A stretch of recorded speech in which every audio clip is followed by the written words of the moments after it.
After months of waiting, Visions of Eternity's second quarterly release is here. And ArenaNet was nice enough to give me an early look at today's release called The Only Way, so I'm here to give you a quick dive and my thoughts on what to expect. Unlike the last release, The Only Way focuses on story instead of systems, but it has a lot to offer across the board. Now, I won't give too much away, but there will be some mild visual and story spoilers in this video. So if that's not good for you, that's cool. But go catch up on Visions of Eternity, or at least the story recap on the official Guild Wars channel, because it is shaping up to be really solid, especially with this release. So with that out of the way, let's check it out. When we left off, the commander was following the Inquest and their leader Vlox as he searches for a super OP MacGuffin called Ancora, which he plans on using to fix Tyria. He's very vague, but also very ominous, and we have a problem with that. So I began by just following the story, which picks up where it all left off in Starlit Weald. This early on, we're mostly just getting everyone back on the same page, so the interactive bits are pretty simple. But mechanically, and I can't quite put my finger on this, but I get the sense that the devs were really trying to consider the player experience here, at least in these early chapters. What I mean is, I know I'm a bit of a dumbass, but usually the story sequences in Guild Wars 2 kind of feel like there's a little bit of disconnect between what the characters are discussing and what the mechanical systems are asking of you. In other words, I often find myself having to figure out what the game wants me to do, and sometimes that means looking up guides or just riding the struggle bus for a few stops. But in QR2, I kept noticing that the story sequences were given just a little extra care to make them more intuitive. For example, this character has you speak to all these Inquest prisoners, and the first one becomes interactive right when the dialogue ends, right next to the character you just spoke to. And if you just keep interacting with the next closest Inquest, then when you speak to the last one, the next sequence begins, and you just happen to be standing right where it happens. So whoever the dev is who considered things like this, I see you. Then again, later on, this character pointed in the direction we needed to go, and then immediately turned around and ran the opposite direction. No one's perfect. Or this puzzle where I knew I had to place blocks on a pressure switch, but I kept trying to place them perfectly and dropping more and more on the switch before realizing I just had to interact with the switch while holding a block. But in fairness, ArenaNet, if you're watching this, that's a me problem. Anyway, it doesn't take long to get to the second map. It's called Eternity's Garden, and it is, predictably, stunningly beautiful. Eternity's Garden doesn't have a lot of acreage, but it's very vertical, so you'll benefit from using all the updrafts and ley lines scattered around. In that way, I kinda got the Heart of Thorns vibes, but don't worry, nothing here is nearly as maze-like as Tangled Depths. I got distracted so quickly and so frequently while I was exploring. I stumbled into this colony of lay-spotted moths and their cocoons that I just found really interesting. And while I was looking around, an event popped where these beetles started attacking them. So I did the thing as a good commander does, and after the event finished, the cocoons hatched into newborn moths. Again, little things, but it's little things that made me fall in love with this game. As expected with any Guild Wars map, Eternity's Garden is packed. There's some new adventures, including one that I think the community will find polarizing in a good way. There are also a lot of champion bosses just hanging around, which I think is ArenaNet recognizing that sometimes we just need a bonk, and there's a really interesting and challenging mini dungeon. And there's all this. Did I mention just how breathtaking this map is? On top of all they crammed into it, every feature from every angle looks like a painting. Paths connect in ways that seem natural but passively guide the player to the next discovery. Landmarks don't just tack on optical illusions to look cool, but it informs their designs. At first glance, it's a Guild Wars 2 map, but the more you explore, the more you see just where those extra months of effort went. It is a masterclass in video game map design, and I really hope the artists and the developers are proud of what they've done. There's so much more I couldn't include here, I just didn't have time. I didn't even get a chance to try the new meta, but I know it has a chance of dropping a new Raptor skin, which is the first time we've had a mount skin from like a random in-game drop.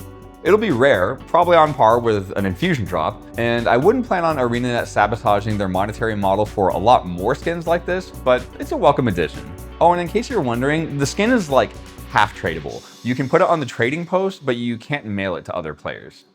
I eventually did reel in my wanderlust to continue the story, and I was a little disappointed where in the next chapter, I got hit with another map-wide achievement collection, which just brings the pacing to a screeching halt. I was pleased that the game at least directed you to a character who would gladly show you the precise locations on your map with no waiting period, but the locations just kept coming and coming, and it was kind of making me nervous until I realized most of them are redundant. The same item can be found in multiple locations. The NPC just lists all the possible locations of the items.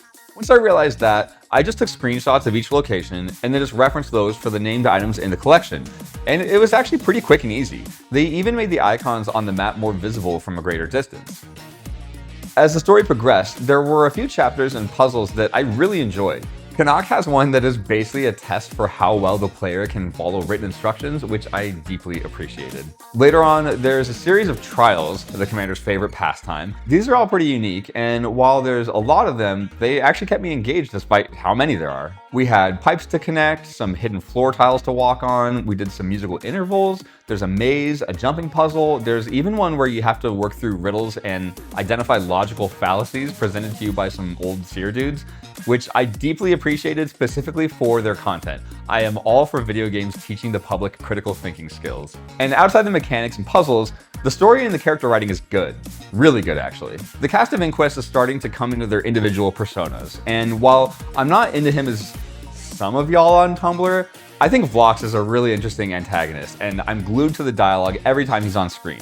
I'm even kind of buying what he's selling in the story. He's just a great character. I even started to like Kuda. I found her a little one-dimensional early on, but she gained some persona and depth, and it made her a lot more interesting. A lot of the cast did, actually. Character interactions feel believable, realistic, and I dare say, entertaining. Plus, the cast of voice actors and actresses here are just killing it, and the plot is giving everyone a lot to work with. It's Guild Wars storytelling at its best, and I'm so happy to get more of that so long after Living World Season 4, even if it's in smaller doses. Now, we do still have another quarterly release to round out the story, so I just really hope the team can keep up this momentum. Quick side note though, I have a feeling the community is going to have some big feelings about a certain fight with 3 Asuras. So just a word of advice, your allies will res you indefinitely, your respawn point is 10 feet away, and just bring lots of CC and stun breaks and you'll be fine. But my time here was limited, so I decided to save a few chapters of the story for when the game goes live and take a look at some of the other updates coming in this patch. Even though this release doesn't focus on systems, it wasn't all story. The last release introduced the wardrobe system with fashion templates, and while I'm not enough of a fashionista to have felt a ton of friction from it, I know a lot of people did. This release includes the changes they described a few months back. You'll now have a current fashion tab, which is exactly what it sounds like, and it solves so many problems by itself. It's your workspace, your scratch pad. You can do all of your adjustments there in real time and save it to or load from tabs as you wish. And if you just want to make one-off changes like before fashion templates, it's as easy as it could be. If you're wondering why it took them so long just to bring back the old system like this, it basically required them to recreate the old system from scratch inside the new system. So not a small task as it turns out. They also finished migrating the other fashion-y things into the fashion tab. Now the movement section contains your mounts and gliders, and the tools section has things like your Jade Bot and your gathering tools. That means those can all be saved in templates too. And if you're wondering, infusions are still part of equipment, and that's probably never going to change because spaghetti code. The Only Way also brings 2 new legendary accessories. I'm especially excited for these because every time I look at the collections for Vision and Aurora, I end up just doing something simpler, like particle physics. Stella Radians is the new PvE legendary. It adds a glowing effect around your character's head. It's simple, but I think it'll be popular, and it can be obtained entirely through PvE. The other is Strife Unending, which is obtained through World v World. The dev said it won't be super hardcore to obtain, which is nice for people who don't play a ton of World v World but want it anyway. And I might end up being in that bunch because it is pretty cool. Entering combat plays a crossed swords effect, and it scales up as you get more kills. It scales even higher if you have 2 of them on, and it gives you this glowy kind of faux fire effect around your hands. I don't know why they went so hard with this accessory. With both of the new legendary accessories, you can obtain 2 of each. Or 2 of both if you really want to flex. And speaking of flexing, it only took a decade, but we finally have a /flex emote, which means your boy here is about to become what? Insufferable. That and a slash whistle emote are coming with this patch's Wizard Vault update. It'll also include new weapon and armor skins like what I believe are the last few remaining pieces of the Ward Hunter set, the shoulders, gloves, and boots. Fairy fans will also appreciate the Gwill Monarch weapon set, and there's a new Springer skin in there too. We also get our requisite pack of new relics for the theory crafters out there, and I think their thematic connection to the patch contents make for some really interesting relics this time. There are a few more surprises in today's update, both inside and outside the Wizard's Vault. I'll put them on screen, but to find out more, you're just gonna have to play it yourself. Finally, Eternity's Garden is also home to a new ranger pet, the otter. They can be found just northeast of the forge through this narrow opening in the rocks, and even non-rangers should stop by just to give them a snack. If you've already picked up Visions of Eternity, the only way is out now. And if you haven't, but you think you might, then I hope you'll consider using my link for it down below. And thanks again to ArenaNet for sponsoring this video. So did the devs deliver, or are you still waiting for more? I can't wait for you guys to play this, so let me know what you think. And if you made it this far, I really appreciate you watching, and I'll see you in Tyria.